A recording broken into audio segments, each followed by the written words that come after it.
This entry from the journal, it's one of the ones where I'm really in conversation with the journal.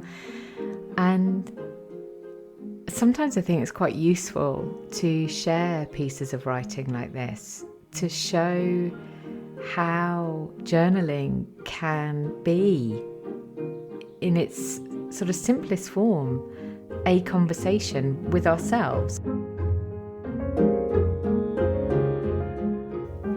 Welcome to the podcast that's all about deepening our self-awareness with profound self-compassion. I'm Henny. I write, coach and speak about how exploring our inner world can transform how we experience our outer world, all founded on a bedrock of self-love. Settle in and listen and see where the episode takes you.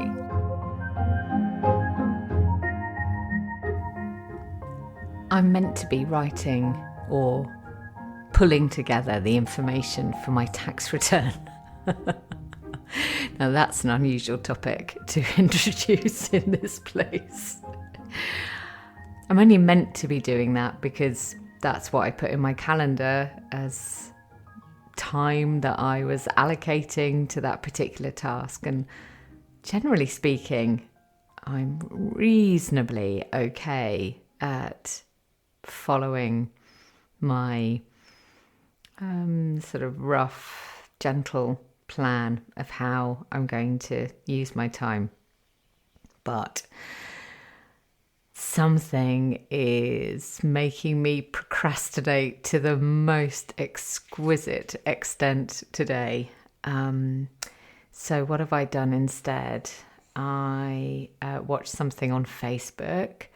I did write to all of my clients and let them know about my August break, just so that they've got a good 6 or 7 weeks to get in any sessions that they want to have with me before I go off and get sessions into the September calendar for when I come back. So that felt quite useful, but it was still a diversion. And then, of course, I'm here because this is another way of stopping myself from doing my tax return. But this feels like a really delicious thing. So I am allowing this. And I'm also trusting that I'll find another slot in my calendar where I can do what's needed to pull together the information for my tax return and send it off to the people I need to send it to, and everything will be okay. Now, on this subject of procrastination, the reason why I think this is kind of this recognition of what I'd been doing this afternoon sparked me wanting to come here and talk to you right now is that I had a wonderful, rich and fulfilling conversation with a really dear friend today, someone that I speak with every 2, maybe 3, maybe 4 weeks. Someone that I did my original coach training with several years ago. And all this time we have maintained this connection with each other as peers to support each other with the creative output that we both have and support each other with the work that we do. And we were talking about procrastination, and it's something that she is very expert in. She is a master in it, in fact, as we discussed. And we were talking about how it can have real value to explore it. And so I've been reflecting on that and reflecting on, well, what was getting in my way from doing the thing that I said I was going to do. And then I thought, I wonder what I've written about this in the past. And so I opened my journal. Now this is going back quite a long time. This is 4 or 5 journals ago, so several hundred days of writing ago. But it just felt like a really appropriate piece of writing to share here on this topic of procrastination. And actually, you might remember a while ago, I did an episode called Procrastination, Percolation and Flow, Part 1. And I never actually did the Part 2. And that's okay, because there are no rules. And maybe this is Part 2. Maybe that's what I'll call this episode in the end. Now, the other reason why there's this connection with what my dear friend and I were talking about today, and me reading to you from the journal today, is I am about to start sharing in a slightly different format from before my journal entries. I'm going to say much more about this another time, but it feels quite exciting to be creating a new vessel or a new container that holds all of the work that I do on journaling, not only my own writing, but supporting others with writing, the journaling quests, the journaling prompts that I often include in these podcast episodes, and creating a lovely container, like I said, for that work. So it felt like these two ideas were bobbing about together today, and so hey, here we are combining them in this chat that we're having right now. So this particular hang on, and there's one other thing as well. I'm also running another journaling quest gathering, which is on the 25th of June, I think. I'm pretty sure Saturday the 25th, and it's either at 10 o'clock or 10:30 British Standard Time, so that's UK time. And if you're curious about it and want to check the actual details for it, then have a look on the website on the Journaling Quest page. I'm pretty sure it's on there, or it'll be on the Gatherings page. And I'll also try and include a link to it in the notes as well. I say try because by the time I got to the end of talking to you today, I might have forgotten, which does sometimes happen. But anyway, we're not, like I said, there's no rules. It's okay. So this entry from the journal, it's one of the ones where I'm really in conversation with the journal. And sometimes I think it's quite useful to share pieces of writing like this to show how journaling can be, in its sort of simplest form, a conversation with ourselves or with the journal or with our deep whys in a voice, whatever resonates for you. And so it might sound slightly unusual as I'm reading, but if you know what the setup is, then hopefully it makes sense. So, as always, this entry is simply called Day 402. As you may already know, I don't date my journal entries. I just number them, in consecutive numbers. So I really don't know when I wrote this, but I feel it might have been some time during lockdown. That's my sense, just having looked at some of the other entries either side of it. So here we go. And let's see what this might how this might shine a light on this idea of procrastination and what may be useful for us. It begins. Hello again. See, I told you right from the start. It's a conversation. I'll begin again. Hello again. Hello. What do you wish to know? Why busy brains hijack good intentions? Interesting place to start. What exactly is it that you want to understand? What is it about the lure of action, whether that is true action with an output or action that has no purpose but that still delivers some kind of hit, like looking at emails or social media, that feels more attractive than the expansiveness of this? In what way does it feel more attractive? It's narrower. Perhaps it's less effort. Is this an effort? And just a little interjection here. By this, it means journaling. Good question.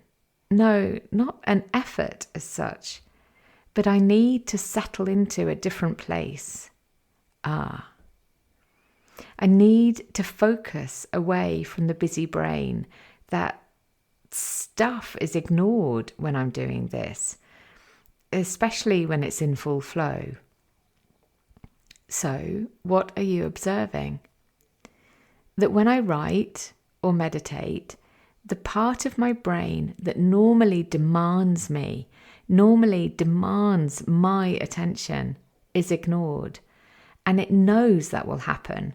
So it kicks in right before I'm due to start. It says things like, oh, I'll just check this, or I'll just write this quick note for myself, or send this quick message.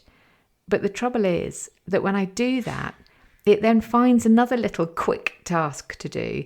And before I know it, I've taken up the time I had allocated to this, as in journaling, with doing stuff I'd had no intention of doing. So what can you do about it? Have a chat with that part of me, establish the discipline. But I want to know why it does it. Like you said yourself, it is a part of you that doesn't like to be ignored.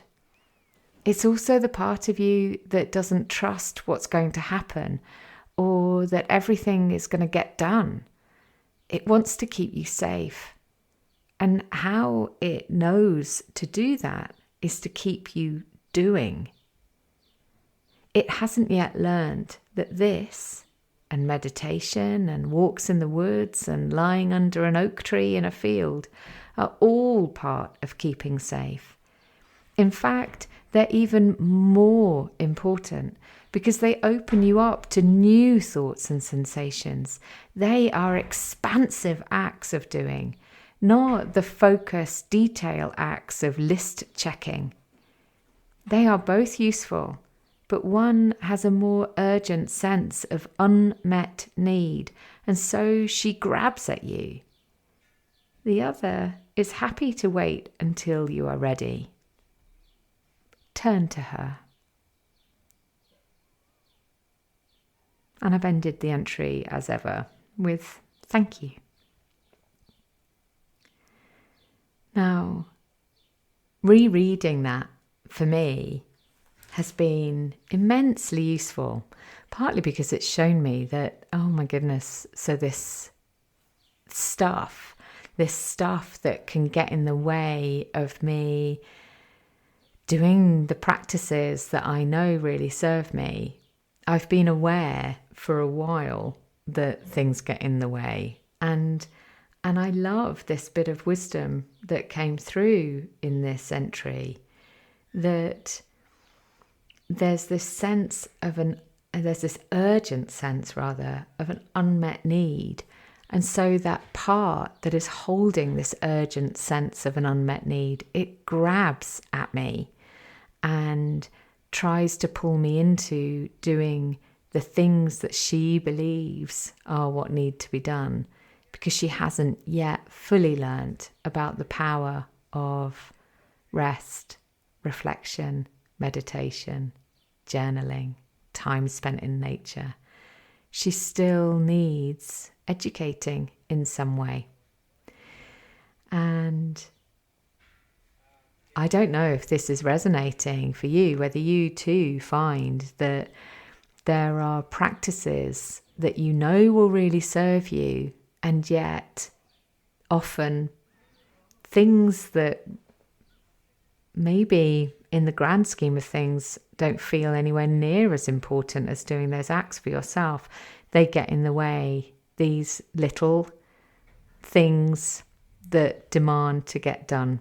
We turn our attention to them rather than to the stuff that we know will really deeply, deeply serve us.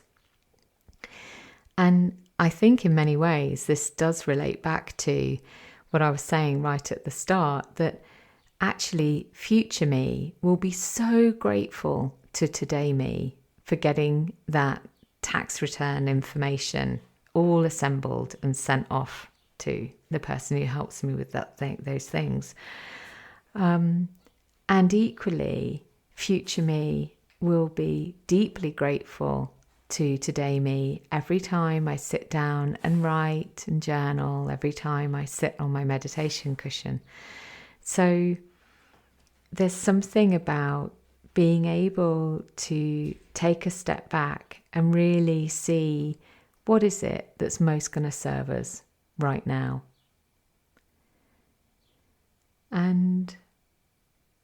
And I'm really looking forward to maybe one day being able to share with you some of the work that my friend that I mentioned this morning, some of the work that she's doing around procrastination. It would be wonderful to have her here, in fact, and perhaps talk with her about the things that she knows that could be helpful for so many of us to also explore for ourselves. And I think that's the end today. I think that's the end of today's episode. I'd love to know whether there was anything in there that felt useful for you, or if it just sort of washed through you as some nice words and a little bit of peace and quiet for yourself. Whatever, it's all good. And to say that, actually, this is quite interesting. In the spirit of this whole topic of what is procrastination anyway, I am at the end, or we are at the end of season 10. How has that happened? So that means, well, that's way over 100 episodes, because many of the seasons have got more than 10 episodes. But these days, each season has 10 episodes. So we're at the end of season 10. And I'm not sure when season 11 will reappear. Maybe soonish. Maybe in a few weeks. I'm not sure. Let's see. Let's see what happens. How exciting. And I really look forward, hopefully, to seeing some of you at the Journaling Quest gathering. It would be wonderful to see you there. It's only an hour. And when we ran the first one in March, it was pretty magical, I have to say. We did some beautiful work together. And you don't have to share anything. You don't have to speak if you don't want to. And equally, that's Ronnie in the background. Sorry for that. Equally, if you do want to speak, to share, to ask questions, then it's a wonderful, warm, welcoming, safe space to reflect on your own journaling practice. And yeah, I really, really loved it in March. And if any of you were there in March, then I know that you have the same response. We all felt it. So There is this one coming up in June, and it would be gorgeous to see you there. And also, just a quick reminder as well, we've got Wisdom from Within on the 17th of June, 10:30 till 12, and that's a free event. And again, it's online, and it's a lovely opportunity to connect with, or to see how it is to connect with your wisest inner self. So if you're interested in either of those, then drop me a note, henny@hennyflynn.co.uk. And if you need anything at all, if you're curious about coaching, if there's stuff that you want to work through, if you can see or sense there's a change on the horizon and you need some support, then you know where I am. Just get in contact and let's see how it might be to work together. All right, my darlings, I'll see you with season 11. And until then, I send you a hug and a wave.